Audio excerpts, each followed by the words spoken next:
ঈশ্বর আসলে কে? সংসারের বেশিরভাগ মানুষের কাছে ঈশ্বর হলেন এই সংসারের রচয়িতা, পালনকর্তা। কারোর কাছে উনি জ্ঞাতা, কারোর কাছে উনি হলেন আস্থার প্রতীক, আবার কারোর জন্য শুধুমাত্র অন্ধ বিশ্বাস। কিন্তু এই ঈশ্বর কি কোনো শরীর, নাকি একটা বোধ, নাকি শুধুই শ্রদ্ধা? ঈশ্বর হলেন তিনি যিনি হলেন আপনার ইষ্ট। সেই জন্যই তো গুরু, মাতা, পিতা এনাদেরও ঈশ্বরই বলা হয়েছে। যাদেরকে আমরা ঈশ্বর বলে মনে করি, যারা আমাদের ইষ্ট, তারা আমাদের একটি পথ দেখান, একটি দিকে চালিত করেন। সেই পথে চলে আপনি শুভ কর্ম করতে পারেন। আর যখন কোনো ব্যক্তি তার ঈশ্বরের আদেশ পালন করেন, তখন সে নিজে থেকেই শুভ পথে অগ্রসর হয়ে যান। বেশ কয়েকজন মানুষ ঈশ্বরের ওপর আস্থা রাখেন এবং ভাবেন যে অনুচিত কোনো কাজ করা উচিত নয়, ঈশ্বর দেখছেন। ওনারা ভয় পান যে কোনো অনুচিত কর্ম করলে কে জানে তার পরিণাম কি হবে। এমন অনেক ব্যক্তি রয়েছেন যারা ঈশ্বরকে বিশ্বাস করেন এবং জানেন যে ঈশ্বর তাদেরকে দেখছেন। তাই যে যে শুভ কর্ম ওনারা করেছেন তার ফল তারা অবশ্যই পাবেন। এবার আপনি ভয় পেয়ে ঈশ্বরকে বিশ্বাস করবেন, নাকি বিশ্বাসের দ্বারা ঈশ্বরকে বিশ্বাস করবেন, সেই সিদ্ধান্ত আপনারই। কিন্তু হ্যাঁ, যদি আপনার মনে ঈশ্বরের জন্য কোনো স্থান থাকে, যদি আপনার কোনো ইষ্ট থাকেন, যদি আপনি কাউকে ঈশ্বর মনে করেন, যার প্রত্যেক আদেশ আপনি পালন করে থাকেন, তাহলে বলি ঈশ্বর কখনো আপনাকে অনুচিত পথে চালিত করবেন না। আসুন আমার সাথে ভালোবেসে বলুন, রাধা রাধা। আপনারা সবাই একটা গাছের পাতাকে দেখুন। যতক্ষণ পর্যন্ত গাছের সাথে, মানে গাছের ডালের সাথে জুড়ে থাকে, সে সবুজ থাকে, বাতাসের সাথে সে নড়তে থাকে।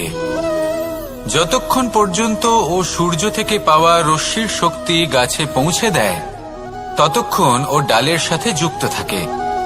কিন্তু যখন সেই পাতা শুকিয়ে যায়, তখন তার কোনো গুরুত্ব থাকে না।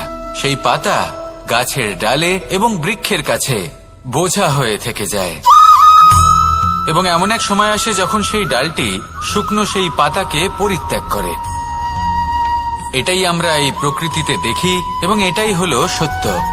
আর এটাই আমাদের জীবনে খুব বড় একটা শিক্ষা। যদি আপনিও নিজের জীবনে নিজের আপনজনদের কাছে বোঝা স্বরূপ হয়ে দাঁড়ান, তাহলে তারা আপনাকে যতই ভালোবাসুক না কেন, ওনারা যদি নাও চান, তাহলেও এমন এক দিন আসবে যখন আপনার আপনজন আপনাকে পরিত্যাগ করবে। সেই জন্য সবসময় আত্মনির্ভর হয়ে ওঠার চেষ্টা করুন। নিরন্তর পরিশ্রম করতে থাকুন, কারোর ওপর বোঝা হয়ে থাকবেন না, বরং তার সাথে মিলে দায়িত্ব পালন করুন। এমনটা করবেন, তাহলে আপনার সম্মানও বজায় থাকবে এবং সম্পর্কের মধ্যে আপনার মূল্যও বজায় থাকবে। আসুন আর আমার সাথে ভালোবেসে বলুন, রাধা রাধা। সময় যা সবকিছুকে সমান করে দিতে পারে, যা সব থেকে বেশি শক্তিশালী, সব থেকে বড় সম্পত্তি, সব থেকে বড় শিক্ষক এবং সব থেকে বড় সুযোগ। এই সময় যখন ভালো যায়, তখন তা আপনাকে আমিত্বে মত্ত করে তোলে, অহংকারে নিমজ্জিত করে দেয়। আর যখন খারাপ হয়, তখন দুঃখের সাগরে নিজের প্রতি ঘৃণাবোধে নিমজ্জিত করে। তাই এই সময় যা এত শক্তিশালী এক সম্পত্তি, এত মহান একটি ধন, তাকে এমনি এমনি নষ্ট হতে দেবেন না। এই সময়ের সাথে কি করবেন, কিভাবে করবেন তা ভাবতে গিয়ে এবং করতে গিয়ে সময় নষ্ট করবেন না। যদি আপনি এই সময় নষ্ট করেন, তাহলে সময়ও নিশ্চিত করবে যে আপনার সাথে কি করা উচিত।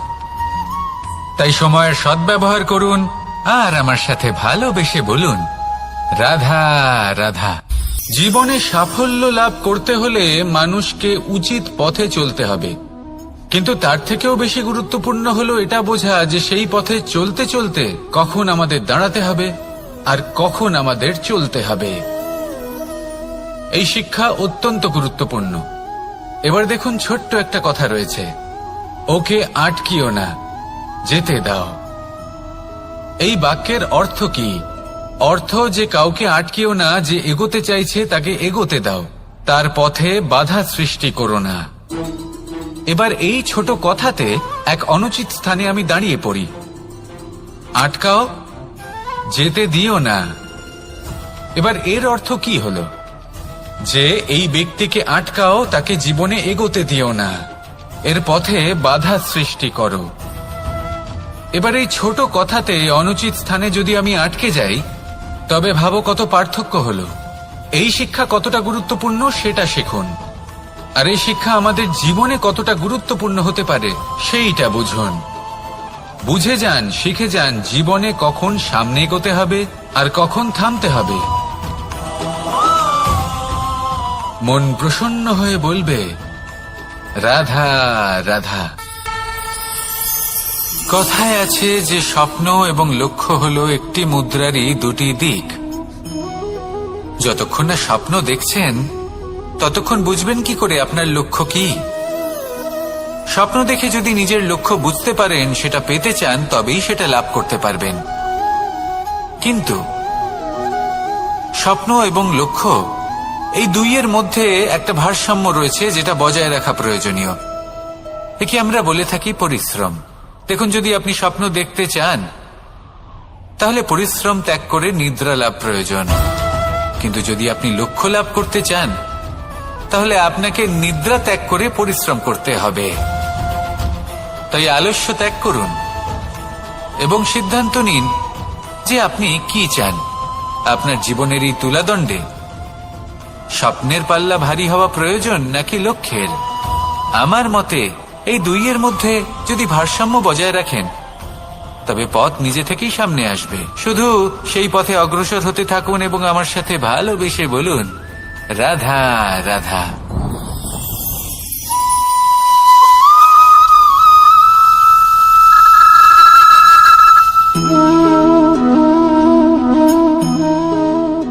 মোহনের বাঁশির এই সুর, এই সঙ্গীত কার না পছন্দ হয়?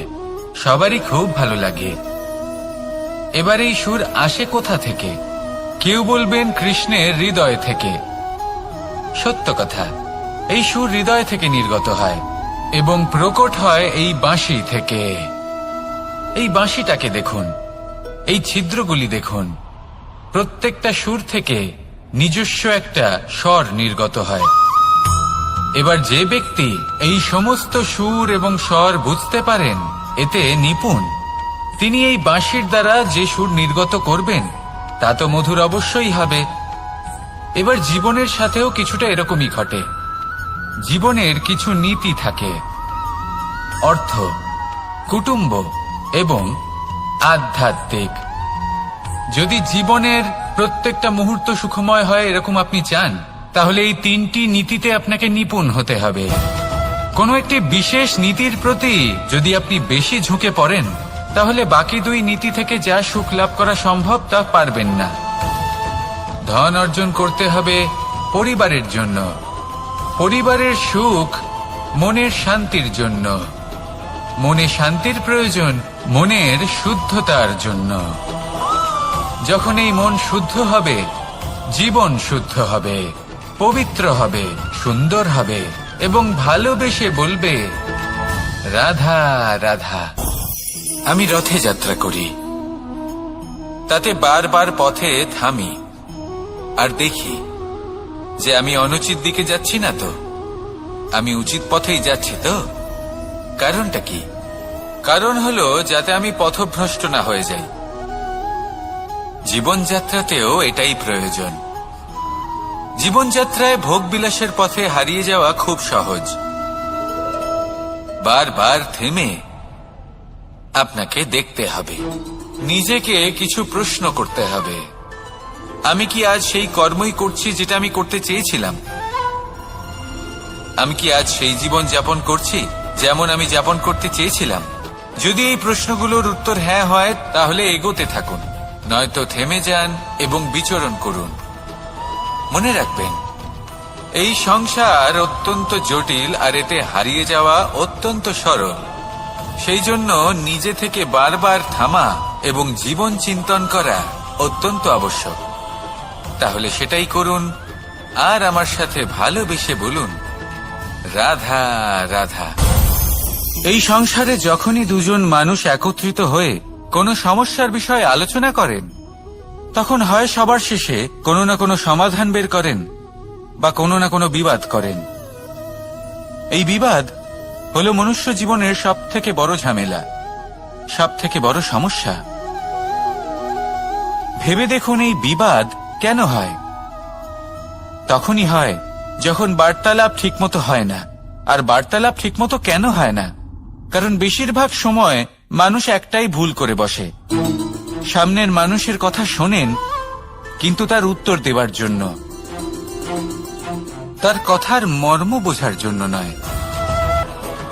আসুন আর আমার সাথে ভালোবেসে বলুন, রাধা রাধা।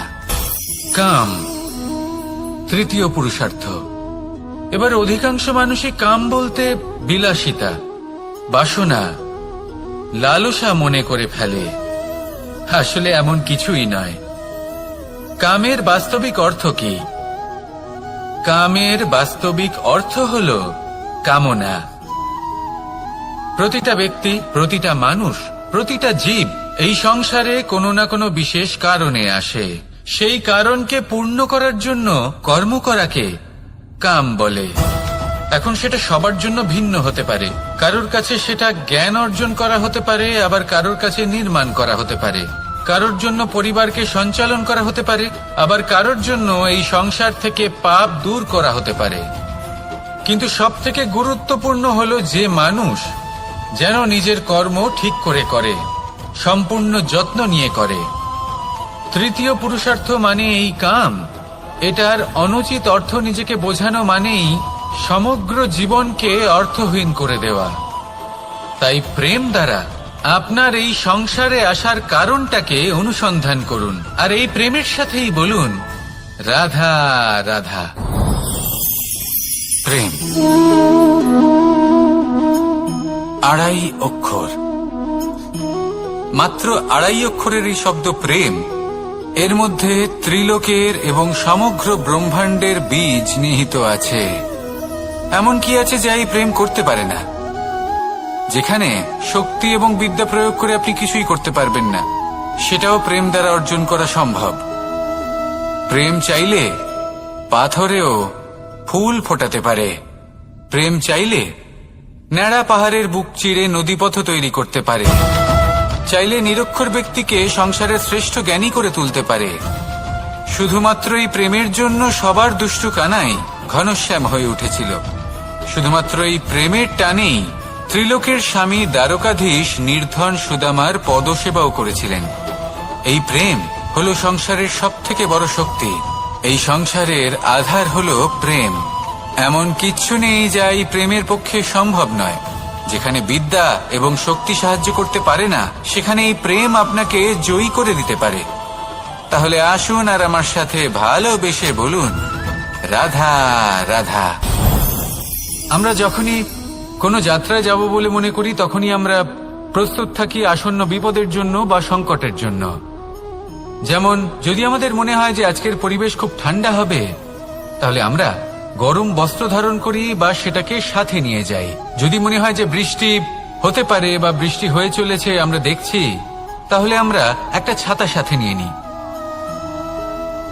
আমরা প্রস্তুত থাকতে চাই এবং এটাই উচিত, এবং সেই কারণেই আমরা যাত্রায় সাফল্য লাভ করি। কিন্তু যদি আমরা কথা বলি জীবনযাত্রা নিয়ে, যা কিনা সব থেকে বেশি গুরুত্বপূর্ণ, তাহলে তার জন্য আমরা পূর্ণরূপে প্রস্তুত থাকি না। আশেপাশের মানুষ, এই সমাজ, আমাদের সাথী, আমাদের মিত্ররা যে কোনো মুহূর্তে বদলে যেতে পারেন। সেই জন্য আমরা নিজেদেরকে কখনো সাবধান করি না, কখনোই নিজেদের প্রস্তুত করি না। আমাদের এটা কখনোই মনে হয় না যে এরকম হতে পারে, আর সেই কারণেই শেষে গিয়ে আমরা অত্যন্ত দুঃখ পাই। একটা অমূল্য শিক্ষা আছে যেটা আমাদের লাভ করা উচিত। সতর্ক থাকা উচিত। এই জীবনযাত্রার জন্য শুধুমাত্র এই পরিবেশের বিষয়ে তথ্য সংগ্রহ করা বা তাকে অনুমান করা, এটুকু হলেই চলবে না। আমাদের আশেপাশের মানুষজনকে দেখতে হবে, তাদের স্বভাব পরিস্থিতির ওপর নজর রাখতে হবে। যখন তারা রং পাল্টাচ্ছেন, নজর রাখতে হবে। তা অত্যন্ত আবশ্যক। পরিবর্তন আপনার জীবনে অবশ্যম্ভাবী। সঠিকভাবে তার সম্মুখীন হন। আসুন আমার সাথে ভালোবেসে বলুন, রাধা রাধা। আপনি এটা শুনে থাকবেন যে ছোট্ট একটা বালক সে ঈশ্বরের প্রতিরূপ হয়, কিন্তু এমন কেন বলা হয় তা কি আপনি কখনো ভেবে দেখেছেন? আমি আপনাকে বলছি, কোন একটা ছোট্ট বালককে দেখুন, সে কি করে? সকলকে সমান চোখে দেখে। ওর মনে না কোনো ছলনা রয়েছে, না কোনো কপটতা, না অহংকার রয়েছে, আর না কোনো বিষয় নিয়ে কোনো চিন্তা। সকলকে সে সমান চোখে দেখে আর নিজের মধ্যেই প্রসন্ন থাকে, সকল বিকার থেকে মুক্ত। এগুলোই তো সেই গুণ সেই বালকের মধ্যে, যা হলো ঈশ্বর স্বরূপ। এবার ভেবে দেখুন, যদি প্রত্যেকটা মানুষ এই ছোট বালকের মতো সেই সব গুণ নিজের মধ্যে জাগ্রত করে তোলে, তাহলে কি হবে? তারাও ঈশ্বর তুল্য হয়ে উঠবে। তাই আপনিও এটাই করুন, নিজের মনকে বিকার মুক্ত করুন সেই ছোট্ট বালকের মতো। মনের মধ্যে না কোনো চিন্তা রাখবেন, না মোহ, না ক্রোধ, না কোনো রকমের ছলনা বা কপটতা। সবাইকে সমান চোখে দেখুন আর নিজের মনেই প্রসন্ন থাকতে শিখুন। এই মন প্রেমময় হয়ে বলবে, রাধা রাধা। এই পুস্তক বড়ই কাজের জিনিস। কাহিনী হোক, কবিতা হোক, স্মৃতি হোক, এতে যাই লিখে দেবেন তা ভবিষ্যতের পুঁজি হয়ে যাবে। কিন্তু যদি কখনো এমন হয় যে এই পুস্তক ময়লা হয়ে যায়, বা যদি কোনো পাতায় আপনি ভুল করে কালি ফেলে দেন, বা কোনো বাক্য লিখতে গিয়ে আপনি ভুল করে ফেলেন, তাহলে আপনি কি করেন? সেই পুস্তক কি আপনি তুলে ফেলে দেন? না, তাই তো। শুধু একটা পাতা ছিঁড়ে ফেলেন, যাতে সেই পুস্তক সঠিক থাকে, সুন্দর হয়ে ওঠে। এই পুস্তকের মতোই হয় আমাদের সম্পর্ক। তার সেই এক পাতা, একটা ভুল। তাই যে কোনো সম্পর্কে যদি কারোর কোনো ভুল হয়ে গিয়ে থাকে, তাহলে সেই ভুলকে সম্পর্ক থেকে দূরে করা সঠিক হবে। সেই ভুলকে ভুলে যাওয়াই সঠিক হবে। সেই সম্পর্ক ভাঙা নয়, সেই সম্পর্ক সামলে রাখুন। কারণ ভুল তো সবার দ্বারা হয়। যদি এরকম করেন, তবেই জীবনরূপী পুস্তক আরো সুন্দর হয়ে উঠবে। একে অপরকে ক্ষমা করতে শিখুন, একে অপরের ভুলকে ভুলে যেতে শিখুন। তারপর দেখবেন এই জীবনে আরো আনন্দ আসবে, আর এই সম্পর্ক নিঃশ্বাস নিতে থাকবে। রাধা রাধা।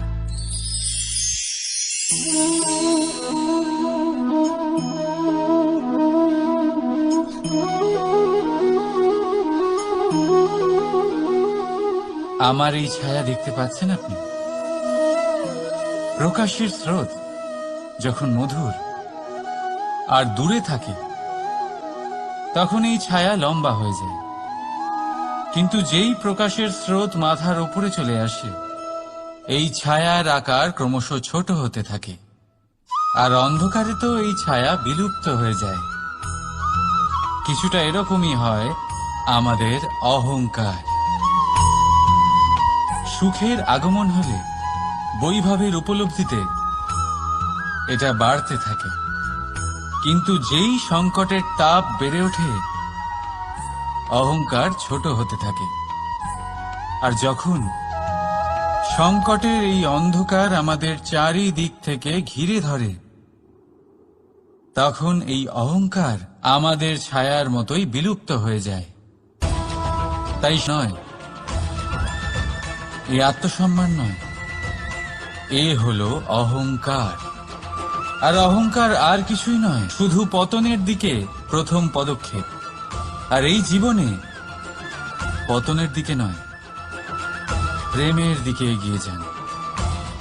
আর আমার সাথে ভালোবেসে বলুন, রাধা রাধা। আপনি কি কখনো ফলে ফুলে পরিপূর্ণ বৃক্ষ দেখেছেন? তার ডালগুলো কিরকম স্বাধীনভাবে বেড়ে ওঠে। কিন্তু যদি এই ডালগুলো মূলের সাথে ঠিকভাবে যুক্ত না থাকে, সেই বৃক্ষের মূলগুলি গভীর না হয় তাহলে কি হবে? তাহলে কি সে সেই সব সুবিধা পাবে?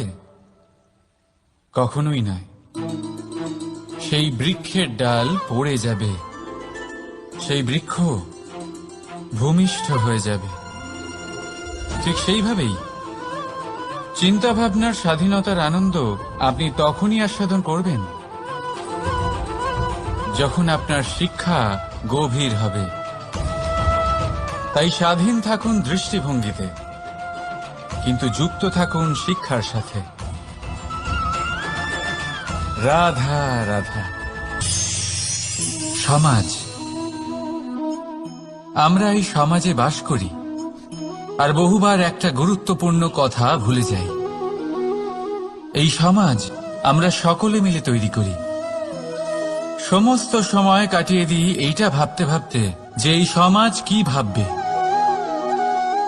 আমার কি করা উচিত, আমার কি ভাবা উচিত, কি পড়া উচিত, কোনটা সঠিক কোনটা ভুল। যদি আমি এটা করি তাহলে কয়েকজনের এটা মনে হবে না তো যে আমি খারাপ, যখন আমি তা নই।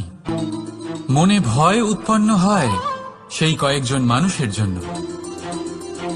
তার কারণ হলো আমরা আমাদের মনের কথা শুনতে পাই না, না শুনতে পারি, না বলতে পারি, আর না করতে পারি।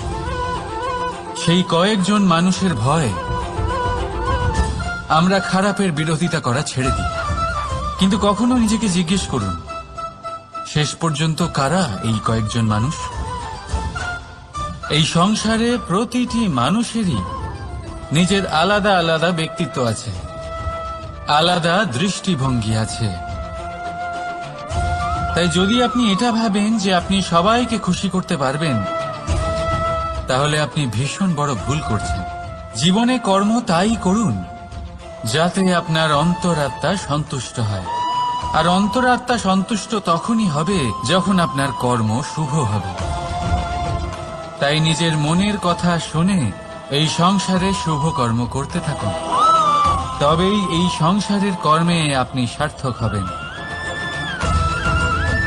রাধা রাধা।